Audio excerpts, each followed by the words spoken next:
The US Navy SEAL wakes up in the morning, but he is not where he went to sleep the night before. It feels exactly like the isekai anime he watches, but he has not changed universes. He has gone back to Texas in the year 1870. So, can he survive alone against 1,000 of history's most brutal Comanche warriors? The commando gets up and quickly scans his surroundings. First, he tries to find his direction. He looks at the position of the sun, studies the tracks on the ground, and checks the direction of the wind. But within the first few minutes, he realizes he is not alone. A shadow steps out from behind the dry bushes. A Comanche warrior who has dismounted from his horse notices him. Both of them stand still, staring at each other. The Comanche warrior is holding a short axe, similar to a tomahawk. The commando's rifle is on his shoulder, but the distance is too close. The Comanche warrior attacks without waiting. The commando slips to the side, grabs his wrist, and blocks the strike. But the man is not light. He is very fast, very tough, and he fights to the death at close range. The commando lands a knee strike.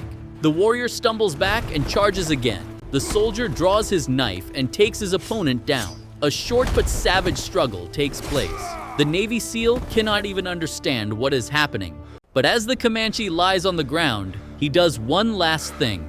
He gathers the final breath in his chest and lets out a very loud war cry. The moment the commando hears that sound, he understands this is not just a normal shout. This is an alarm, a signal. A few seconds later, he feels a vibration coming from far away. First, the ground trembles slightly. Then, through the wind, he hears muffled hoofbeats. The commando looks through his binoculars and sees how bad the situation really is. It is not just a few riders. A very large Comanche group is coming. He immediately checks his gear. He has 6 spare magazines for the HK-416 and 1 full magazine already on the rifle, a total of 210 rounds. He also has 2 spare magazines for his pistol and 1 magazine in the weapon, around 45 rounds. He has 3 grenades. He has a knife. He has night vision goggles, and he has nothing else. So in this fight, every bullet has to hit its target, because the Comanches are warriors who build their entire lives around fighting on horseback, tracking, reading the land, and exhausting their enemy in open terrain. The commando may have modern training, but here, the enemy's knowledge of the map, the ground, and the rhythm becomes a huge advantage. For the Navy SEAL, staying out in the open plain is basically suicide. Comanche riders become terrifyingly fast on flat ground. They spread out to the sides on their horses, circle around the target, lean down as they approach, and can even hide their bodies on the other side of the horse while moving. They use their bows quickly. Some carry arrows in their mouths and fire one shot after another within seconds. That is why the Navy SEAL leaves the open ground. He immediately runs toward the Rocky Canyon line to the north. His goal is simple: get into an area where horses cannot move comfortably, where there are narrow passages, where the line of sight is broken, and where sound echoes. The first riders find his trail. The Comanches see the boot prints on the ground and immediately change direction. At this point, the commando realizes something very important. Modern military boots leave tracks here almost like a signature. Every step gives him away. When he gets close to the canyon entrance, he moves onto rocky ground, reduces his footprints, and steps over small stones. He changes direction several times, drops into a dry creek bed, and then climbs back up again. He tries to create a false trail, but the Comanche scouts read that too.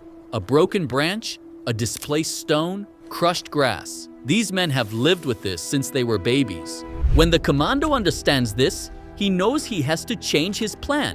He cannot escape from them, so he decides to stop running and start fighting. Night slowly falls.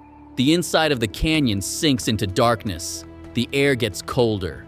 The wind makes a thin sound between the rocks. The commando takes position above a narrow passage.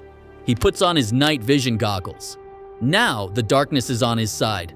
That night, the Comanches send a small scout team into the canyon. They want to catch their enemy. An elite 5-man scout group moves forward slowly. They leave their horses behind and enter on foot, because the narrow canyon is dangerous for horses. It can also make noise. They have bows, knives, and short axes in their hands. They do not speak. They move with hand signals. They follow the boot prints on the ground and reach the exact stones the commando stepped on moments earlier. The commando holds his breath. The suppressor is attached to the rifle. The first target is the scout at the very front of the passage. One shot. The man drops to the ground. The others do not understand what happened. They hear no gunpowder blast, no smoke, no flame, just one man suddenly collapsing. The second scout tries to run to the side. The commando fires one more shot.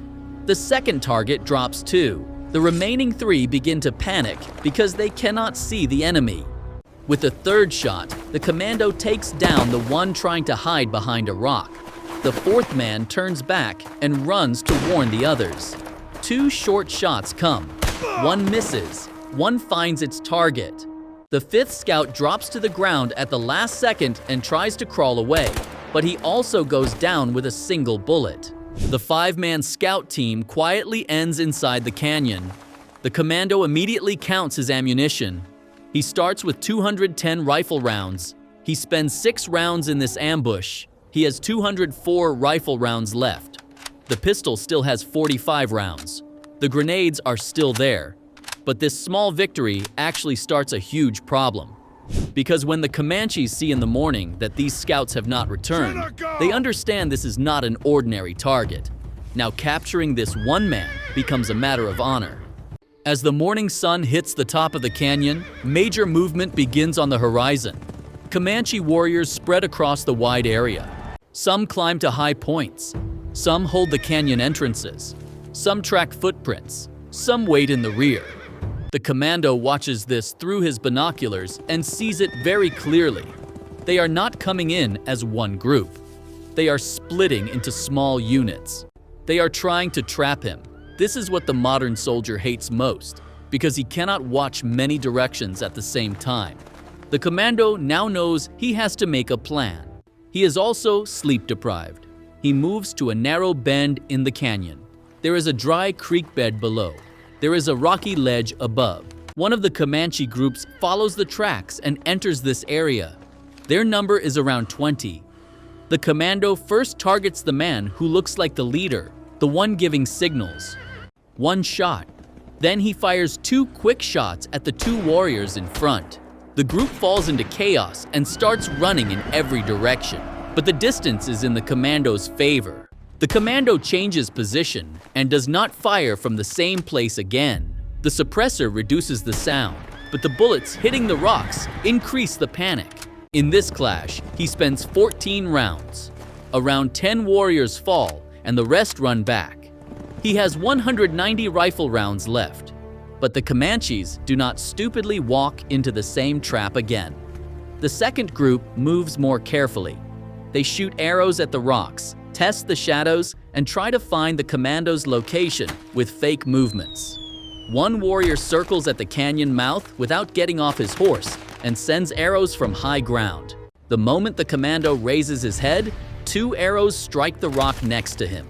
This time, the commando is pinned down. He immediately drops to the ground, shoulders his rifle, and fires controlled shots toward the narrow passage at the canyon entrance. A few men try to climb from the side slope. The commando notices them and spends 18 more rounds. He has 172 rifle rounds left. But now the warriors are beginning to understand his range, his speed, and how deadly he is. Toward noon, the heat and lack of sleep weigh down on the commando. The Comanches approach and pull back in small groups. They constantly force him to move. The commando understands this is a war of attrition. If it continues like this, his body will give out before his ammunition does. The next contact starts badly. While the group in front draws his attention, 2 warriors climb the side slope. The commando notices them and fires, but at the same time, a skilled mounted archer sends an arrow from a cross angle. The arrow sinks into the commando's thigh. The commando falls to the ground, but he does not let go of his rifle. He stops the attack with a short burst and pulls back. Blood is coming from his leg, and this is very bad, because Comanche scouts can find him by following the blood trail. The commando enters a narrow cave. Inside, he carefully removes the arrow and wraps the wound tightly. He can no longer last long in open ground. He has to end this fight somehow. At the back of the cave, he finds a narrow section with loose stones. The commando uses his helmet, plate carrier, and the upper part of his uniform to create a fake target that looks like a human silhouette at the back of the cave. Then he connects the 3 grenades along the narrow line at the entrance. He runs thin wires through the stones. The commando leaves the cave. His bandaged leg no longer leaves a blood trail. He goes outside and hides behind the large rock next to the entrance. Now he has his pistol in his hand. The Comanches follow the blood trail and come to the cave.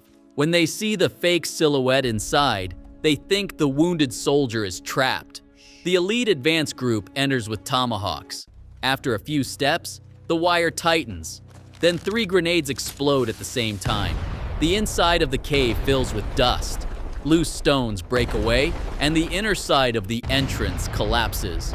The ones waiting outside are caught under the falling rocks from inside. Before the dust even clears, the commando steps out from behind the rock. He drops the nearest leader with 2 pistol shots. The Comanche line suddenly breaks apart. Chiefs fall, the cave collapses, the advance team inside disappears, and nobody understands where the enemy came from. Those who manage to escape the rocks become targets for the Navy SEAL. Within seconds, hundreds of Comanche warriors are taken out. The commando does not stay there any longer. He sees this chaos as an opportunity, secretly finds a horse, and escapes from there.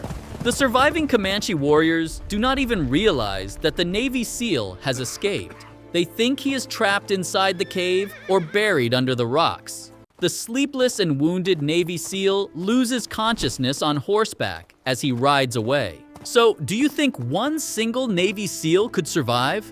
Come on, I know I'm not the only one thinking about crazy what-if scenarios at 2 a.m., right? Write them in the comments so I can make videos about them too. For similar content, you can click the playlist on the screen. Do not forget to like the video and subscribe to the channel. See you